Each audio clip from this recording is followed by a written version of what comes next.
How to turn off Active Now activity status on Instagram. Hello everyone, I am Bishaka and welcome to our channel. Now let's get right into the tutorial. Firstly, go ahead and open the Instagram application on your device and make sure you are signed in. Now tap on your profile icon on the bottom right of your screen and then tap on the three lines on the top right of your screen. Here, scroll down and under the How Others Can Interact with You tab, tap on the Messages and Story Replies option you see there, and now you will see the option for Show Activity Status.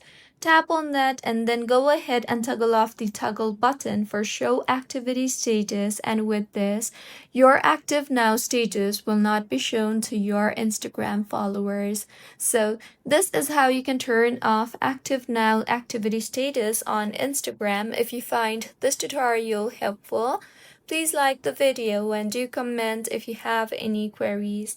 Also, do subscribe to our channel for more helpful tutorials like this. See you on the next one.